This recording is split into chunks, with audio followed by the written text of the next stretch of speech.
pada suatu daerah di Jawa Tengah. Kisaran tahun 1991. Perkenalkan, namaku Zaini, seorang pemuda berusia 24 tahun, baru saja menjalani momen terpenting dalam hidupnya. Pernikahan dengan Aini, seorang gadis desa yang terkenal dengan kecantikannya. Aini adalah anak dari Pak Suwiryo, salah satu orang terkaya di desa itu, yang dikenal sebagai pengusaha bis yang sangat sukses. Namun pernikahan kami itu tidak disertai restu dari orang tua Aini. Bagiku, alasan penolakan itu sangat jelas dan tidak dapat disangkal. Sebagai seorang yang miskin dan pengangguran, aku merasa tidak pantas menikahi Aini yang datang dari keluarga terpandang dan sangat dihormati di desa. Namun, keadaan itu berubah ketika aku bertemu dengan Mbah Sakir, seorang dukun yang diperkenalkan oleh Bambang, temanku. Dengan ilmu pelet dari Mbah Sakir, dalam waktu seminggu, Aini yang sebelumnya tidak memedulikanku menjadi tergila-gila padaku. Aku melihat kesempatan ini sebagai jalan pintas untuk mewujudkan rencana. Dengan kejam, aku memanfaatkan situasi ini dan membuat Aini hamil, karena aku tahu bahwa ini satu-satunya cara agar bisa mendapatkan restu dari orang tua Aini. Meskipun restu itu dipaksakan, Mbah Sakir pernah mengatakan bahwa pelet yang ia berikan sangat ampuh, tetapi hanya efektif untuk menaklukkan satu wanita saja. Aku yang sejak awal tidak pernah bercita-cita menjadi seorang playboy, merasa bahwa satu-satunya tujuan yang aku miliki adalah menaklukkan dan menikahi Aini, si kembang desa yang menjadi dambaan banyak pria. Akhirnya, keinginanku itu menjadi kenyataan, meski dengan cara yang tidak terhormat. Ketika pernikahan itu terjadi, keterpaksaan Pak Suwiryo sangat terasa. Tidak hanya kami tidak diperbolehkan tinggal di rumah mewah milik Pak Suwiryo, tetapi juga aku menyadari bahwa sebagai seorang menantu yang datang dari kalangan miskin dan tak berdaya, aku dianggap sebagai aib bagi keluarga tersebut. Aku memahami bahwa selain amarah yang mungkin masih membara di hati Pak Suwiryo, keberadaanku hanya membawa malu bagi keluarga yang dihormati itu. Aku yang hidup sebatang kara sejak ayahku meninggal ketika aku masih dalam kandungan dan ibu meninggal beberapa tahun yang lalu, hanya memiliki satu-satunya peninggalan, yaitu sebuah gubuk reot yang berdiri di atas sepetak kecil pekarangan. Meski hidup dalam keadaan serba kekurangan, Aini tak pernah mengeluh. Baginya, hidup miskin bersamaku lebih baik daripada harus bergantung pada harta orang tuanya.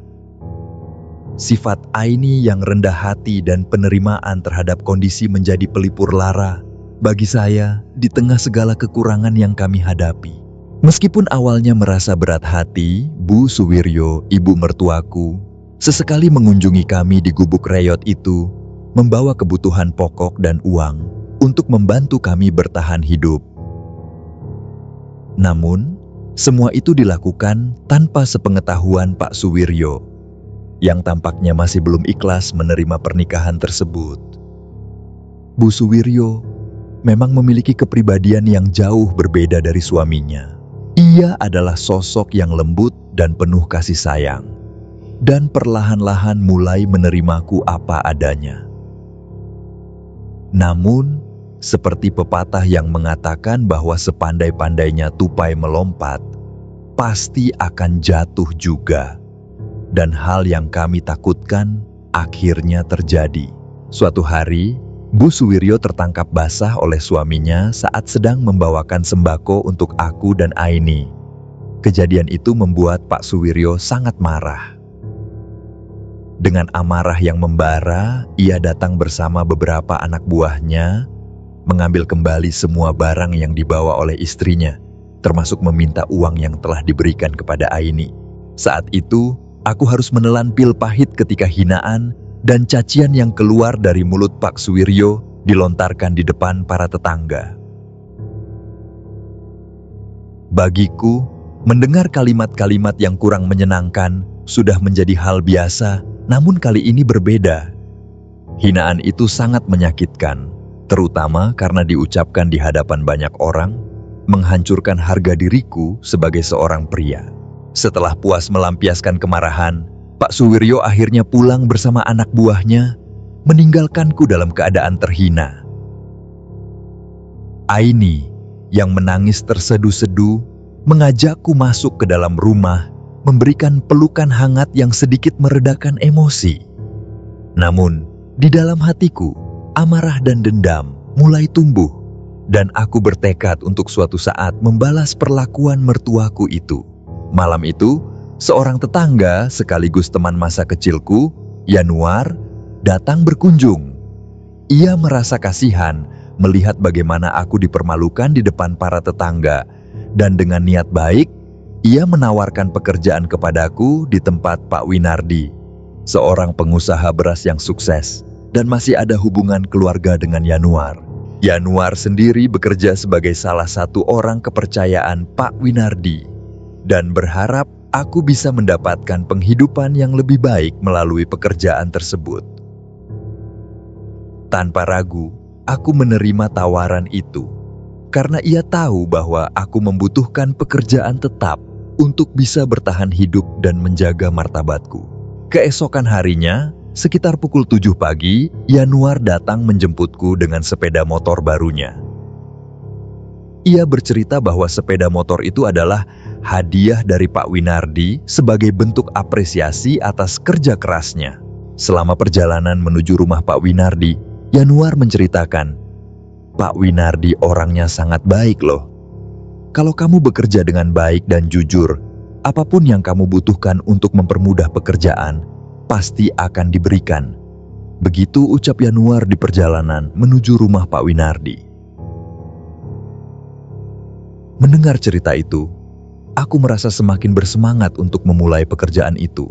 Setelah beberapa menit perjalanan, kami tiba di rumah Pak Winardi, dan aku diperkenalkan kepada majikan barunya itu.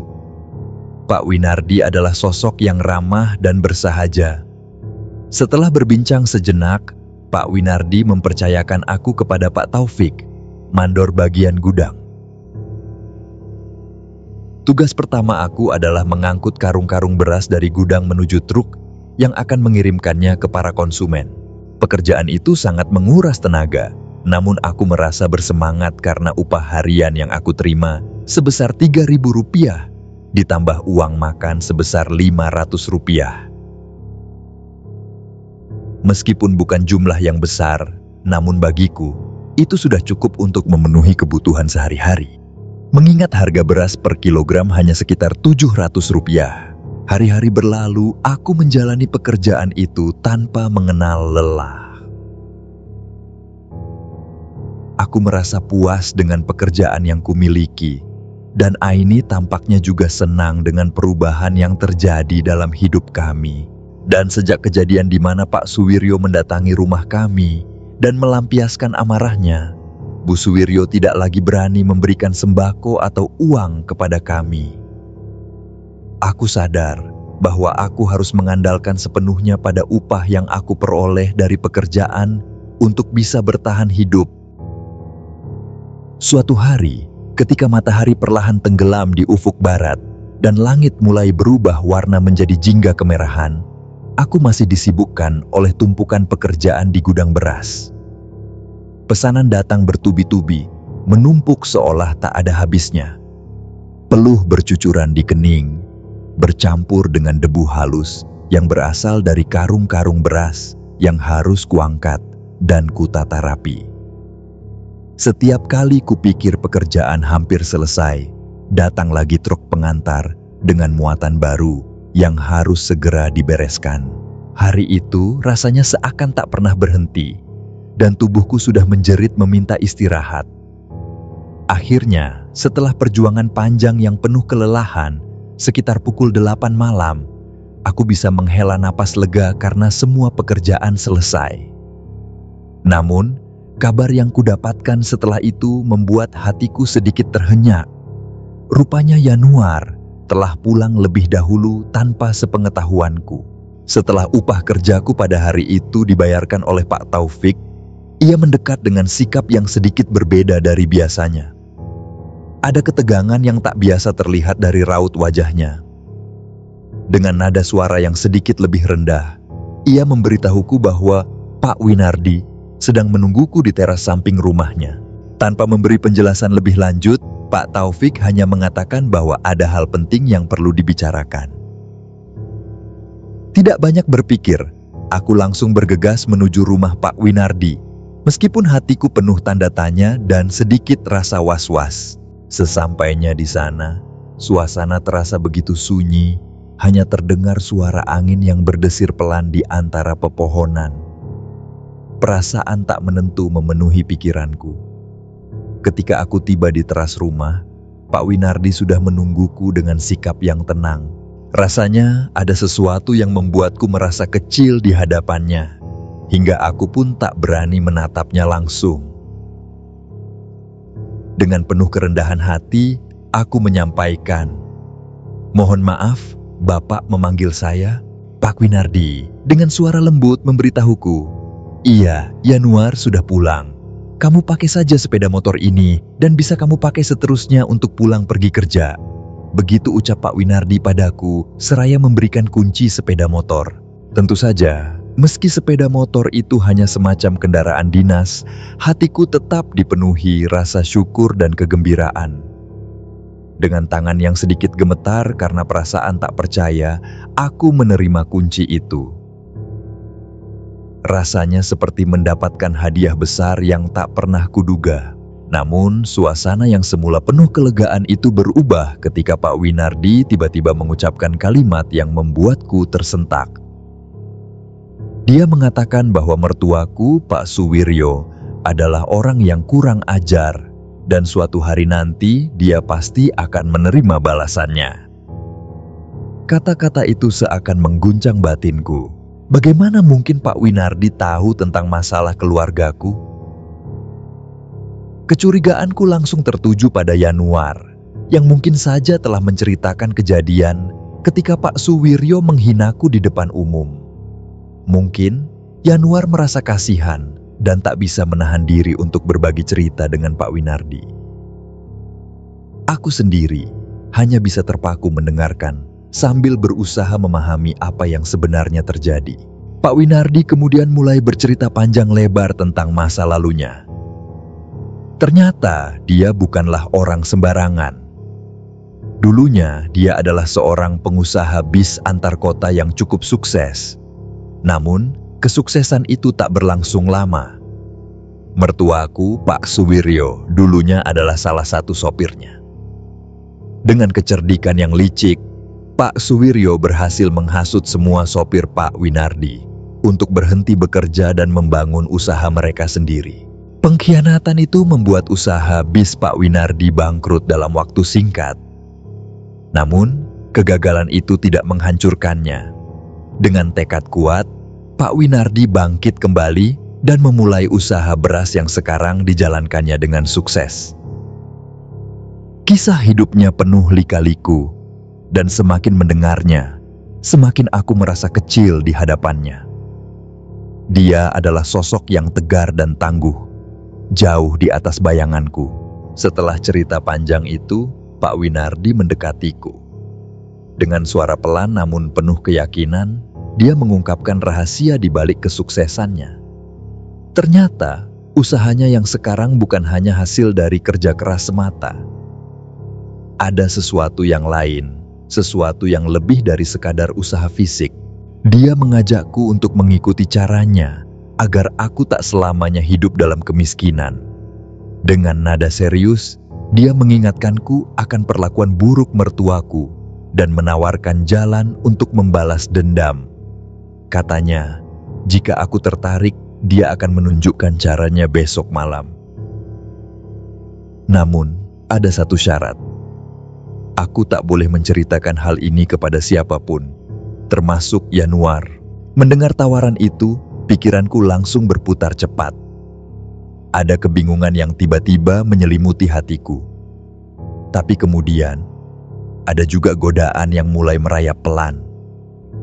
Jika kunci sukses Pak Winardi bisa dibagikan kepadaku, Bukankah itu berarti aku bisa mengubah nasibku? Apalagi ada dendam yang sudah lama tersimpan dalam hatiku. Dendam kepada Pak Suwiryo yang selalu meremehkanku. Tanpa berpikir panjang, aku pun menyetujui ajakan Pak Winardi. Dengan harapan baru yang mulai tumbuh dalam benak, aku pulang malam itu dengan membawa sepeda motor dan impian besar untuk lepas dari belenggu kemiskinan. Malam itu, aku menceritakan kepada istriku, Aini, bahwa besok kemungkinan besar aku harus lembur lagi dan mungkin akan pulang lebih malam. Aini, seperti biasa, hanya mengingatkanku agar tidak memaksakan diri. Nasihatnya selalu sama, tapi kali ini aku hanya menjawabnya dengan anggukan sambil menyembunyikan kekhawatiran di dalam hatiku. Keesokan harinya, setelah semua pekerjaan di gudang beras selesai, Pak Winardi benar-benar mengajakku berangkat ke suatu tempat. Kami berdua menaiki mobil mewahnya, meninggalkan kota, dan melaju ke arah yang tidak ku kenal. Yanuar sempat bertanya kemana kami akan pergi, namun dengan cepat Pak Winardi menjawab bahwa ada urusan penting yang harus diselesaikan. Jawaban itu membuat Yanuar diam, tak berani bertanya lebih jauh. Perjalanan terasa panjang dan sunyi. Setelah sekitar 1 jam melewati jalan-jalan yang semakin sepi, kami tiba di sebuah perkampungan kecil yang jauh dari hiruk-pikuk kota. Pak Winardi mengarahkanku ke sebuah rumah gubuk sederhana di pinggir kampung, dan tanpa banyak bicara, aku mengikutinya masuk ke dalam. Di dalam rumah, seorang kakek tua menyambut kami dengan senyuman yang tak banyak menunjukkan ekspresi. Suasana di dalam rumah terasa berbeda, ada aura mistis yang seolah memenuhi ruangan. Kakek tua itu ternyata adalah seorang dukun, dan tujuan Pak Winardi membawaku ke sana adalah untuk memperkenalkanku pada sebuah praktik pesugihan. Dia menawarkan pesugihan tuyul, cara yang katanya bisa membuatku kaya dengan cepat. Awalnya, aku terkejut. Tak pernah terpikir olehku bahwa Pak Winardi, sosok yang selalu tampak terhormat, akan mengajakku untuk terlibat dalam hal-hal seperti ini. Namun, melihat kesungguhannya, aku mendengarkan dengan seksama tata cara yang dijelaskan oleh sang dukun. Meski caranya terdengar sederhana, ada satu syarat yang membuatku bimbang. Tumbal yang diminta adalah anakku yang masih berada di dalam kandungan istriku. Mendengar hal itu, hatiku langsung bergetar. Aku segera menyampaikan, "Maaf Mbah, saya tidak sanggup kalau harus menumbalkan anak." Begitu ucapku pada sang dukun. Meskipun dukun itu hanya tersenyum seolah sudah biasa mendengar penolakan semacam itu. Wajah Pak Winardi di sebelahku terlihat kecewa, namun dia tidak memaksaku. Setelah berbicara sedikit lagi, kami pun berpamitan. Dalam perjalanan pulang, Pak Winardi kembali mencoba meyakinkanku. Dia mengingatkanku akan dendamku kepada mertuaku, membuat api kemarahan di dalam diriku semakin berkobar. Kata-katanya tentang harga diri dan kemungkinan penghinaan di masa depan membuatku ragu. Dia bahkan mengatakan bahwa tumbal itu bukanlah anak, karena menurutnya janin di dalam kandungan istriku yang baru berusia beberapa bulan belum berbentuk bayi. Meskipun penjelasannya menggoyahkan keyakinanku, aku tetap tidak bisa langsung setuju.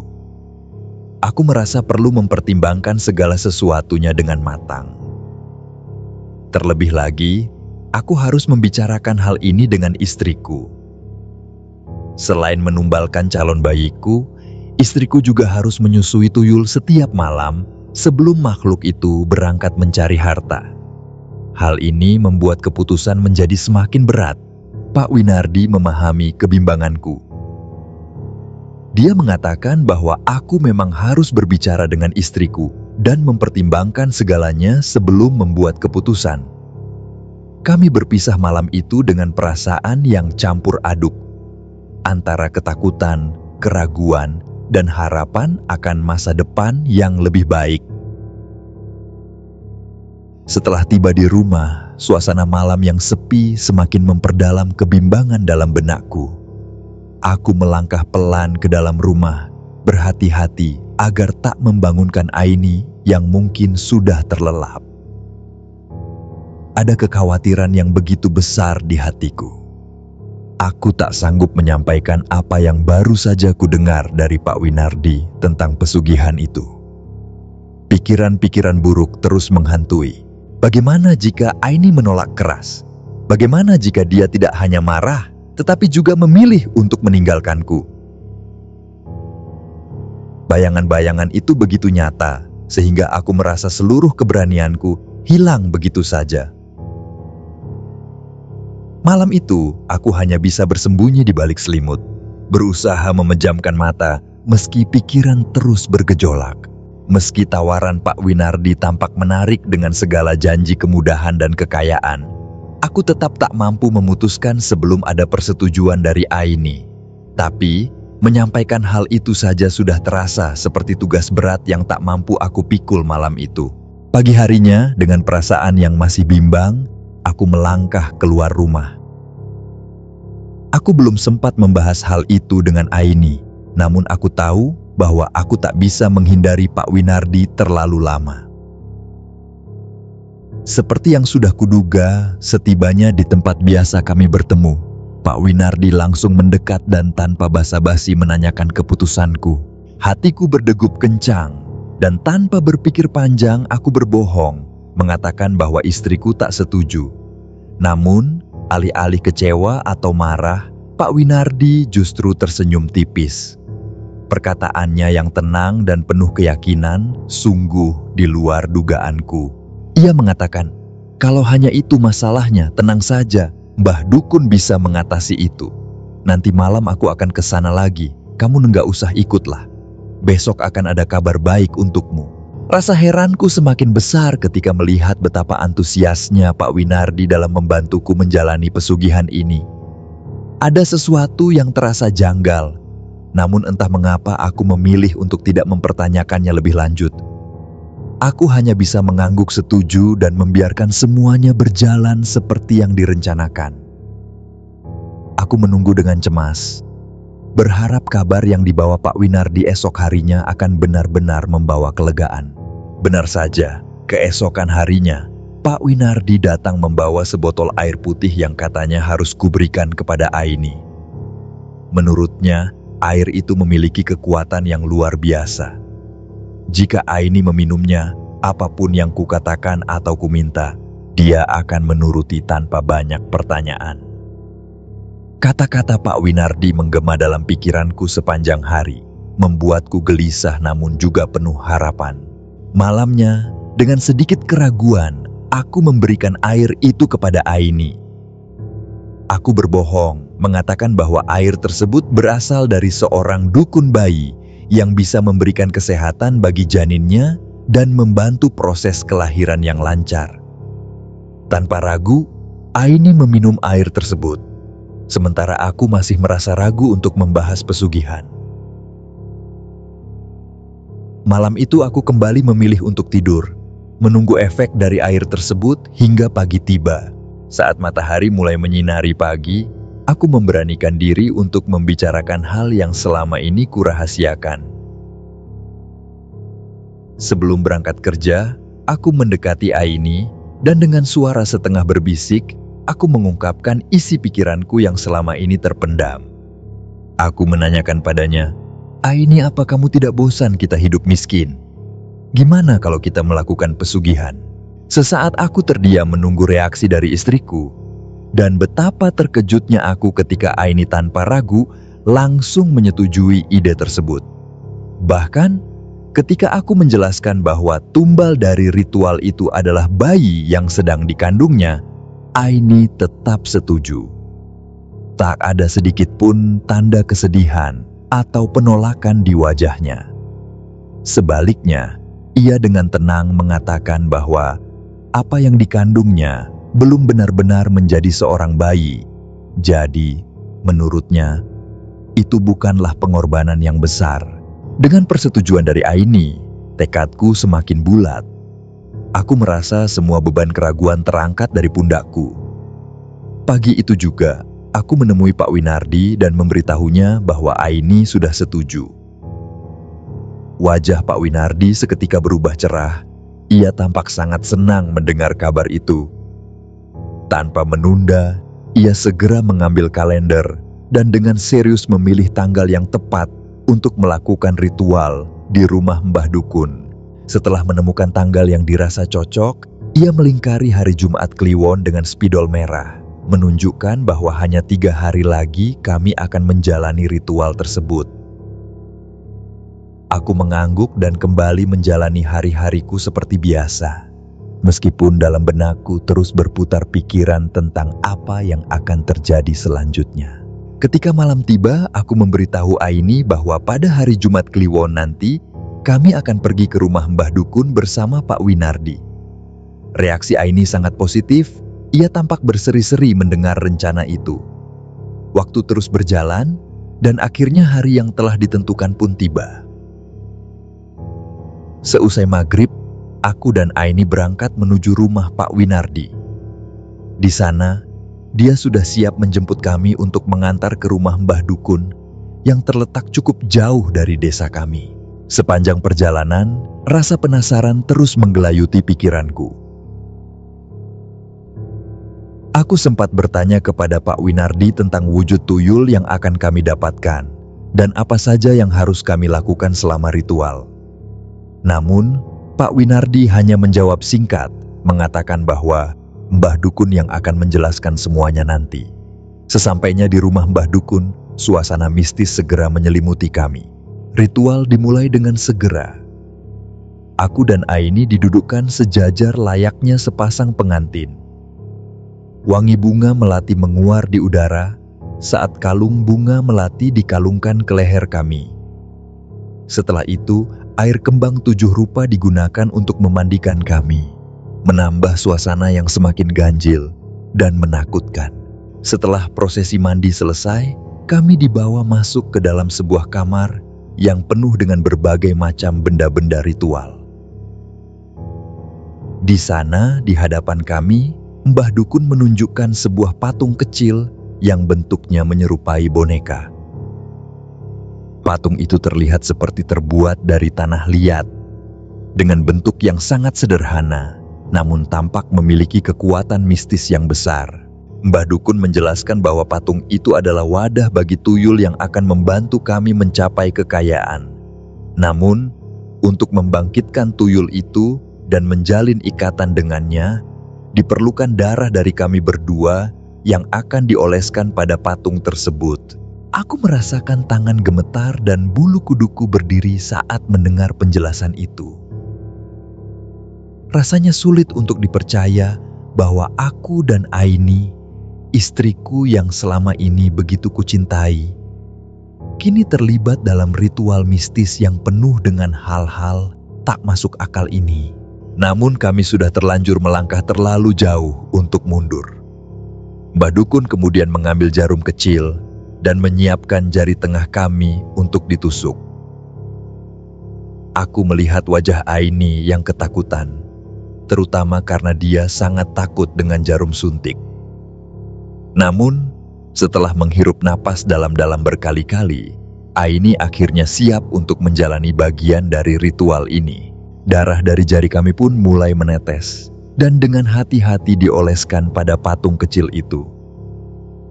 Mbah Dukun kemudian mulai melafalkan mantra-mantra dalam bahasa yang tidak aku mengerti.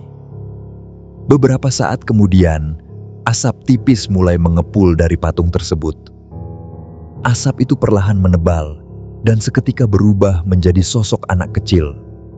Namun, sosok itu jauh dari tampak menggemaskan. Wujudnya menakutkan dengan kulit pucat, telinga panjang menyerupai telinga sapi, dan gigi-gigi runcing yang tampak mengerikan. Sosok itu hanya mengenakan popok dan keberadaannya terasa begitu mengancam di dalam ruangan itu. Aku menoleh ke arah Aini dan kulihat wajahnya pucat pasi, penuh ketakutan. Tanpa berpikir panjang, aku menggenggam tangannya dengan erat dan memeluk tubuhnya, mencoba memberikan ketenangan di tengah ketegangan yang meliputi kami. Kala itu, suasana di rumah Mbah Dukun terasa begitu mencekam. Di tengah ruangan yang penuh dengan aroma dupa dan remang cahaya lilin, kami menunggu dengan cemas apa yang akan terjadi selanjutnya. Setelah menyelesaikan ritual panjang yang dipenuhi dengan mantra-mantra kuno, Mbah Dukun akhirnya berbalik menghadap kami. Dengan suara serak yang terdengar berat, ia berkata, "Itu tuyulnya. Setiap malam dia akan bekerja mencari uang untuk kalian. Dan sekarang, giliran bayarannya, yaitu janin yang ada di perut istrimu." Kata-kata itu membuat bulu kuduku meremang. Tanpa kami sadari, tuyul yang tadi dipanggil tiba-tiba bergerak cepat, seperti melayang di udara, dan langsung masuk ke dalam perut istriku. Perut Aini mendadak menegang, dan seketika dia mengerang kesakitan. Dia berguling-guling di lantai, merintih dengan napas tersengal-sengal, sementara tangannya mencengkeram perutnya yang kian membesar. Kepanikanku memuncak, mataku beralih pada Mbah Dukun mencari jawaban. Dengan tenang, Mbah Dukun memberitahuku bahwa rasa sakit yang dialami istriku akan segera mereda dan semuanya akan kembali normal. Namun, ketenangan dalam suaranya sama sekali tidak menghapus rasa takut yang menyelimutiku. Benar saja, tak lama setelah itu, Aini mulai tenang. Wajahnya yang sebelumnya pucat pasi perlahan-lahan berubah normal. Aku menyandarkan punggungku ke dinding, merasa sedikit lega. Mbah Dukun kemudian memberinya segelas air untuk diminum. Setelah itu, ia menjelaskan aturan-aturan yang harus kami patuhi jika ingin tuyul itu tetap bekerja untuk kami. Pertama-tama, rumah kami harus bersih dari segala sesuatu yang berhubungan dengan agama, terutama benda-benda yang berkaitan dengan kitab suci, termasuk kaligrafi yang tergantung di dinding. Kami dilarang keras melakukan salat 5 waktu, karena kehadiran tuyul tak akan mungkin terjadi di rumah yang dipenuhi dengan doa dan ibadah. Kedua, istriku harus menyusui tuyul itu setiap malam. Tuyul harus merasa puas, dan jika disela atau dihentikan saat sedang menyusu, konsekuensinya bisa sangat fatal. Terakhir, aku harus mengantar tuyul ke tempat tujuan di mana dia akan mencari uang dan menunggunya hingga ia kembali dengan hasil yang dibawanya. Dengan perasaan campur aduk antara takut, ragu, dan harapan akan kekayaan yang dijanjikan, kami berpamitan pulang. Di sepanjang perjalanan, Pak Winardi, orang yang memperkenalkan kami pada Mbah Dukun, terus meyakinkan kami bahwa ini semua pasti akan berhasil. Dia meyakinkan kami bahwa dalam waktu singkat, kehidupan kami akan berubah drastis dan kami akan menjadi orang kaya. Sesampainya di rumah, tubuh kami terasa sangat lelah setelah semua pengalaman yang kami lalui. Aku dan Aini berencana untuk segera tidur dan berharap bahwa hari esok akan membawa perubahan yang lebih baik. Meskipun perasaan penyesalan dan takut sempat menghantui pikiranku, rasa kantuk akhirnya mengalahkan segalanya. Istriku pun tertidur pulas di sampingku, seolah-olah kejadian tadi hanyalah mimpi buruk yang akan segera berlalu. Namun, ketenangan malam itu tak berlangsung lama. Aku terbangun mendengar suara erangan kesakitan dari sampingku. Saat aku menoleh, Aini sedang berteriak sambil memegangi perutnya dengan wajah yang penuh rasa sakit. Aku terkejut saat melihat darah segar yang mengalir deras di antara kedua kakinya. Tanpa berpikir panjang, aku langsung membawa Aini ke bidan desa, yang beruntungnya tidak jauh dari rumah kami. Malam itu sangat larut, dan aku hanya bisa berharap bidan masih terjaga, atau setidaknya mendengar ketukan keras di pintu rumahnya. Syukurlah, bidan desa segera bangun dan menyambut kami dengan tanggap. Dengan cepat, Aini dibaringkan di tempat tidur ruang praktiknya. Aku hanya bisa berdiri tak berdaya di sudut ruangan, merasakan kegelisahan yang semakin menggerogoti pikiranku. Semua kejadian ini terasa begitu aneh, Dan aku yakin ini semua adalah dampak dari perjanjian yang kami buat dengan Mbah Dukun. Setelah beberapa saat, akhirnya janin di dalam perut istriku berhasil dikeluarkan. Namun, pemandangan yang muncul di hadapan kami sungguh mengejutkan. Janin itu, yang seharusnya menjadi bayi kami, keluar dalam keadaan yang sangat mengenaskan. Bentuknya tidak utuh. Sebagian besar tubuhnya terlihat seperti tercabik oleh sesuatu yang buas. Aku semakin yakin bahwa tuyul yang kami panggil adalah penyebab semua ini. Perjanjian yang kami buat ternyata membawa malapetaka yang tidak pernah kami bayangkan sebelumnya. Menjelang pagi, proses pengurusan jenazah janin kami selesai. Dengan bantuan bidan, aku memandikan dan mengkafani tubuh mungil yang tak bernyawa itu. Setelah itu, aku membawanya pulang untuk dimakamkan. Sebelum pergi, aku meminta bidan untuk tidak menceritakan hal ini kepada siapapun. Aku tak ingin ada kehebohan yang bisa menambah beban kami. Istriku masih harus dirawat untuk memulihkan kondisinya, dan aku tahu ini bukanlah waktu yang tepat untuk menarik perhatian orang lain. Sesampainya di rumah, aku meminta bantuan tetangga untuk membantu proses pemakaman. Mereka datang dengan simpati, memberikan ucapan belasungkawa dan kata-kata penghiburan. Mereka berkata bahwa semua ini adalah cobaan dari Tuhan, dan aku harus bersabar karena pasti ada hikmah di baliknya. Aku hanya bisa mengangguk pelan, meskipun dalam hatiku, aku tahu bahwa kejadian ini bukanlah cobaan biasa. Kedua mertuaku tidak hadir, dan memang aku sengaja tidak memberitahu mereka tentang kejadian ini. Setelah semua proses selesai, aku kembali ke bidan untuk menjemput istriku pulang. Di perjalanan, aku hanya bisa merenung, memikirkan nasib yang kini harus kami hadapi. Istriku, meskipun terlihat lemah, tetap berusaha menguatkanku.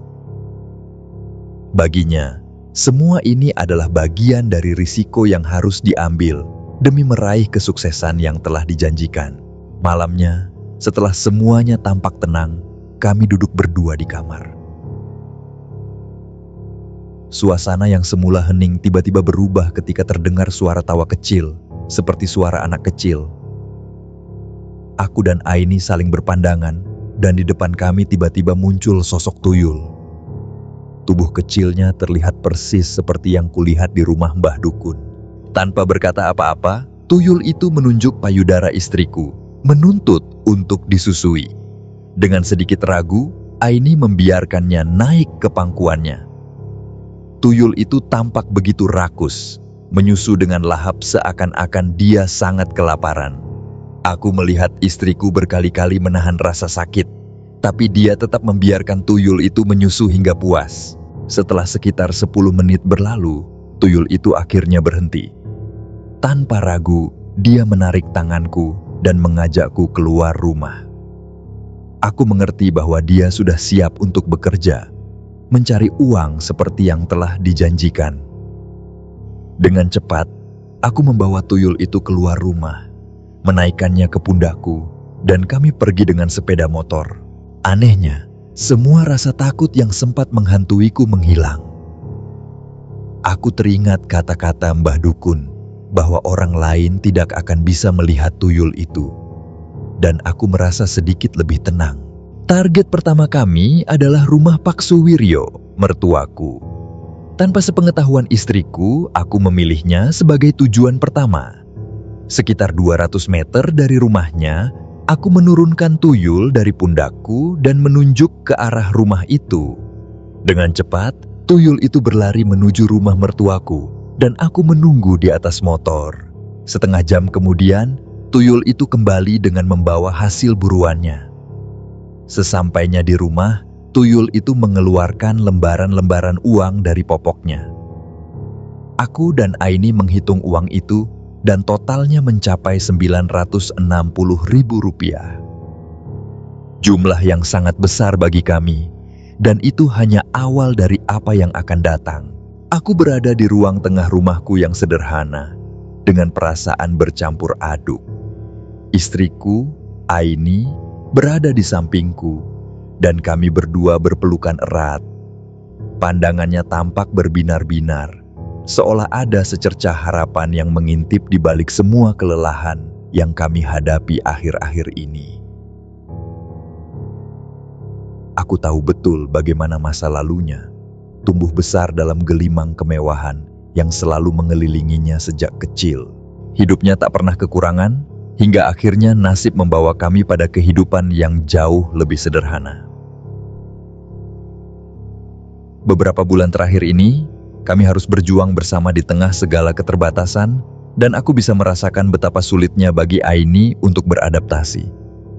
Namun, dia tetap bertahan, meski aku tahu ada banyak hal yang mungkin ia pendam sendiri.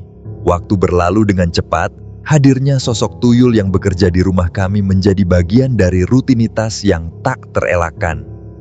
Sosok mungil itu bekerja dengan penuh kesungguhan, tanpa mengenal lelah. Hari-hari terus bergulir, dan dengan kerja kerasnya, kami mulai melihat perubahan dalam hidup kami. Namun, di balik setiap pencapaian yang kami raih, ada ketidaknyamanan yang mulai menyelimuti pikiranku. Aku mulai merasakan kekhawatiran yang mendalam terhadap kondisi fisik Aini. Tubuhnya terlihat semakin kurus dari hari ke hari, dan meski aku tak ingin berprasangka buruk, aku yakin hal ini berkaitan dengan tugas yang dilakukannya setiap malam, yaitu menyusui tuyul yang sangat rakus. Setiap kali aku bertanya padanya, Aini selalu menjawab dengan tenang, mengatakan bahwa dia baik-baik saja. Ketika aku mengajaknya untuk pergi ke dokter, dia selalu menolak dengan alasan yang sama, seolah-olah mencoba menepis kekhawatiranku. Sebulan berlalu sejak tuyul itu menetap di rumah kami, dan secara ajaib, aku sudah mampu membeli 1 unit bis baru. Ini adalah langkah awal yang telah lama aku rencanakan. Aku mulai membidik peluang baru dalam bisnis bis, sebuah bisnis yang selama ini dikuasai oleh Pak Suwiryo. Aku dengan hati-hati mendekati satu sopir seniornya, menawarkan mereka upah yang lebih tinggi, serta berbagai fasilitas yang lebih baik dibandingkan dengan apa yang mereka dapatkan dari Pak Suwiryo. Perlahan namun pasti, aku mulai membangun armada kecilku sendiri. Bersamaan dengan itu, rumah kami mulai direnovasi, dan aku tak segan-segan memenuhi keinginan Aini, mulai dari perhiasan hingga perabotan mahal yang selama ini hanya bisa diimpikannya. Dia tampak semakin nyaman dengan keadaan baru ini, meskipun kedua orang tuanya tak pernah lagi mengunjungi kami sejak perubahan ini terjadi. Di tengah kebahagiaan yang kurasakan, aku mendengar desas-desus dari tetangga sekitar. Beberapa dari mereka mencurigai bahwa aku telah melakukan pesugihan untuk mencapai semua ini. Namun, aku tak peduli dengan apa yang mereka katakan. Tekadku sudah bulat sejak awal. Aku ingin menjadi kaya dan pada saat yang sama menghancurkan bisnis Pak Suwiryo. Hasrat untuk membalas dendam masih membara dalam diriku. Suatu hari, tanpa diduga, Pak Suwiryo datang ke rumahku. Dengan wajah serius, dia berbicara tentang bagaimana dia mendengar kabar bahwa aku kini dikenal sebagai orang kaya baru di daerah ini. Dia juga menegurku karena telah mempengaruhi para sopirnya untuk pindah bekerja kepadaku. Dalam momen itu, aku merasa inilah saat yang tepat untuk mengungkapkan niat sebenarnya. Tanpa ragu, aku mengatakan bahwa tujuanku memang untuk membuat usahanya bangkrut. Mendengar hal itu, Pak Suwiryo terdiam sejenak, sebelum akhirnya pergi dengan wajah yang penuh kekecewaan. Kepercayaan diriku semakin menguat, karena aku merasa dukungan dari tuyulku semakin nyata. Aku tahu bahwa Pak Suwiryo tak memiliki banyak pilihan dalam hidupnya selain bisnis bis. Dia bukanlah seseorang yang memiliki kemampuan atau pengalaman dalam bidang lain. Kekayaannya selama ini hanya datang dari bisnis bis yang dia kelola. Aku yakin ketika bisnisnya runtuh, dia akan kesulitan mencari jalan lain untuk bertahan. Dengan tekad yang semakin bulat, aku terus bergerak maju. 2 bulan berikutnya, aku berhasil membeli 8 unit bis lagi, dan kini semua sopir yang dulu bekerja untuk Pak Suwiryo sudah beralih ke tempatku. Tentu saja, bisnis bisnya mulai goyah. Mencari sopir baru bukanlah hal yang mudah, terlebih lagi aku sudah menyebarkan kabar buruk tentang dirinya. Aku pun menyebarkan cerita bahwa Pak Suwiryo adalah orang yang pelit, yang sebagian memang benar adanya, dan bahkan menambahinya dengan fitnah bahwa dia melakukan pesugihan yang membutuhkan tumbal. Tak butuh waktu lama, kabar itu menyebar luas dan tak ada lagi yang mau bekerja untuknya. Di balik kepuasanku melihat bisnis Pak Suwiryo yang hancur, perasaanku tetap diliputi kesedihan. Kondisi istriku semakin parah. Tubuhnya kini begitu kurus dan lemah. Suatu hari, dengan susah payah, aku akhirnya berhasil membujuk Aini untuk pergi ke dokter. Hasil pemeriksaan membuatku semakin cemas. Aini mengalami kekurangan gizi yang parah. Aku tak bisa mengabaikan kenyataan bahwa ini mungkin akibat dari tugas berat yang harus ia jalani setiap malam, menyusui tuyul yang begitu rakus. Aku bahkan berpikir bahwa tuyul itu tidak hanya menghisap air susu, tetapi juga mengambil sari-sari kehidupan dari tubuh Aini. Di titik ini, aku mulai merenung kembali. Apakah semua ini sepadan dengan apa yang telah kami korbankan? Sejak awal, cita-citaku hanyalah menjadi suami yang baik bagi Aini, bukan menjadi orang kaya raya dengan cara yang merusak kehidupan kami. Namun, setelah aku menceritakan kekhawatiranku mengenai kondisi Aini, Pak Winardi tampak sedikit ragu. Ketika aku mengajaknya untuk menemui dukun yang dulu memberi kami tuyul, dia menolak dengan alasan ada acara penting yang tak bisa ditunda. Aku merasa kecewa, namun tetap berusaha mencari solusi. Beberapa saat kemudian, istri Pak Winardi keluar membawa kopi untuk kami. Aku tak bisa menahan rasa heranku melihat kondisi fisiknya yang tampak sehat dan gemuk, sangat berbeda dengan istriku. Aku bertanya padanya secara halus bagaimana caranya tetap sehat, meski harus menyusui tuyul setiap malam. Namun, jawaban Pak Winardi hanya berupa senyuman kecil yang tak memberikan kejelasan apapun. Perasaan tak nyaman kembali menghantui pikiranku. Karena tak mendapatkan jawaban yang memuaskan dari Pak Winardi, aku segera pamit dan memutuskan untuk langsung menuju rumah Mbah Dukun. Selepas maghrib, aku tiba di sana. Mbah Dukun menyambutku dengan tenang, seperti biasanya. Setelah dipersilakan duduk, tanpa bertele-tele, aku segera menanyakan tentang kondisi istriku yang semakin kurus dan apa yang bisa dilakukan untuk memperbaikinya. Jawaban Mbah Dukun membuatku tercengang. Dia mengatakan, itu tidak ada caranya. Memang itu risiko menyusui tuyul. Saya kan dulu juga sudah bilang, sebelum kamu benar-benar mantap dengan perjanjian ini. Rasa kecewa memenuhi dadaku, namun aku tetap berusaha mencari penjelasan lebih lanjut. Aku menanyakan mengapa istri Pak Winardi tampak sehat dan bugar, meskipun seharusnya dia juga menjalani hal yang sama. Jawaban Mbah Dukun kembali membuatku terkejut. Dia mengungkapkan, Pak Winardi itu tidak punya pesugihan. Dia kesini hanya mengantar kamu. Mendengar hal itu, aku mulai panik. Aku segera meminta agar perjanjian ini diakhiri dan tuyul itu dikembalikan, karena aku tak sanggup lagi melihat penderitaan yang dialami oleh Aini.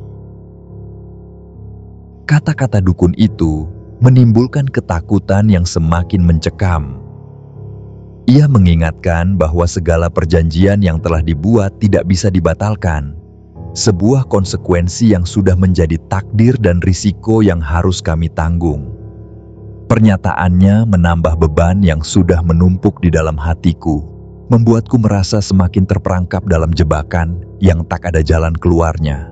Dengan perasaan yang semakin berat, aku segera meninggalkan tempat itu dan memutuskan untuk kembali ke rumah Pak Winardi. Sepanjang perjalanan, amarah membara dalam dadaku seperti api yang terus menyala, membakar setiap perasaan lainnya. Aku merasa dikhianati. Seolah-olah selama ini Pak Winardi hanya memanfaatkanku sebagai pion dalam permainan liciknya. Setibanya di rumah Pak Winardi, aku tidak bisa lagi menahan diri. Tanpa basa-basi, aku meluapkan segala amarah yang sudah tak terbendung. Suaraku menggema di seluruh ruangan, membentak Pak Winardi tanpa henti. Jari-jariku teracung ke wajahnya dengan penuh kebencian, sementara kata-kata kasar terus meluncur dari bibirku tanpa kendali. Setiap kalimat yang keluar dari mulutku penuh dengan rasa marah dan kekecewaan yang mendalam. Keributan itu segera menarik perhatian anak buah Pak Winardi yang datang dan berusaha menenangkanku dengan cara memegangi tubuhku yang bergetar karena amarah. Di antara keributan itu, Yanuar yang kebetulan ada di tempat itu mendekat dan memelukku erat. Dalam pelukannya, ia membisikkan bahwa nanti ia akan datang ke rumahku dan menjelaskan semuanya. Kata-kata Yanuar yang tenang perlahan-lahan meredakan emosiku, dan tanpa berpamitan, aku memutuskan untuk segera pulang, meski hati ini masih diliputi amarah dan kekecewaan. Sepanjang perjalanan pulang, air mataku mulai mengalir, membasahi pipiku yang panas. Perasaan bahwa Pak Winardi telah menipuku begitu dalam, dan kini bahkan mengorbankan bayiku, menghancurkan segala harapan yang pernah kumiliki. Aku merasa telah terperosok dalam permainan kejamnya, dan niat untuk membalas dendam mulai menguat di dalam diriku. Pikiran itu semakin memenuhi benakku, terutama setelah mendengar penjelasan dari Yanuar nanti. Aku tahu bahwa langkah-langkah Pak Winardi penuh dengan kelicikan, dan diriku telah dijadikan umpan dalam rencana jahatnya. Namun, aku belum menyadari bahwa kisah ini masih jauh dari akhir. Ketika aku sampai di rumah, pemandangan yang menyambutku adalah sekelompok tetangga dan anak buahku yang berkerumun di sana. Hati ini segera merasa tak enak. Firasat buruk mulai menjalar di setiap pori-poriku. Dan benar saja, kabar yang kuterima begitu mengejutkan. Istriku telah meninggal dunia. Berita itu seperti pukulan yang menghantam seluruh hidupku, terlalu berat untuk kutanggung. Dengan hati yang hancur, aku berlari ke kamar dan menemukan tubuh tak bernyawa istriku di sana. Segera aku berlutut di hadapannya, memeluknya erat, dan tangisanku pun pecah tak terkendali. Air mata mengalir deras, mengiringi setiap jeritanku yang penuh dengan kesedihan. Perasaan cinta yang begitu dalam kini berubah menjadi duka yang tak terhingga. Wanita yang selama ini menjadi belahan jiwaku, kini telah pergi meninggalkanku selamanya. Seakan penderitaan ini belum cukup, aku mendengar bisik-bisik di antara para pelayat yang hadir, mengatakan bahwa kematian istriku tidak wajar, seperti seseorang yang terlibat dalam praktik pesugihan. Kenyataan pahit ini memang benar adanya. Namun dalam kesedihan yang begitu mendalam, aku tak lagi peduli. Rasa kehilangan yang begitu besar mengalahkan segala hal lainnya. Aku merasa hancur, begitu lemah hingga tidak sanggup mengikuti prosesi dari mulai memandikan jenazah hingga pemakamannya keesokan harinya. Teman-teman dan para tetangga terus berdatangan untuk melayat, termasuk kedua mertuaku yang turut hadir dalam suasana duka ini. Saat melihat mereka, tak ada lagi rasa dendam atau benci dalam hatiku. Sebaliknya, ada dorongan kuat dari dalam diriku untuk meminta maaf kepada mereka. Aku kemudian bersimpuh di hadapan mereka, memohon ampun atas segala kesalahanku. Penyesalan yang tak terhingga membebani hatiku, seolah-olah waktu tak lagi memiliki makna bagiku. Hari-hari berikutnya kulewati dalam kegelapan, tenggelam dalam kesedihan yang tiada akhir, dengan air mata yang tak pernah kering. Segala harta yang kumiliki kini terasa begitu tak berarti.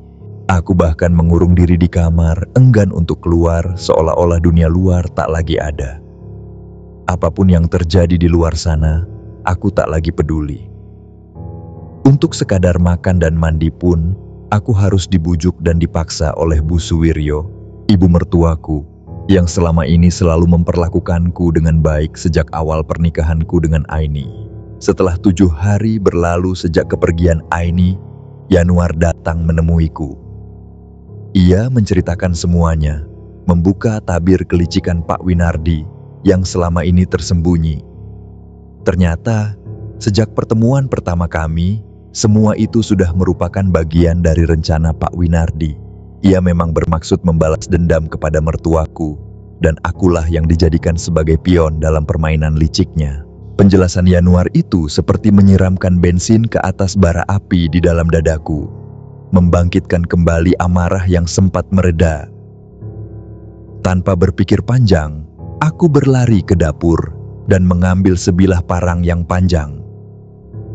Niatku hanya satu, aku ingin membalas dendam, membuat perhitungan dengan Pak Winardi yang telah menghancurkan hidupku, yang telah membuatku kehilangan anak dan istriku.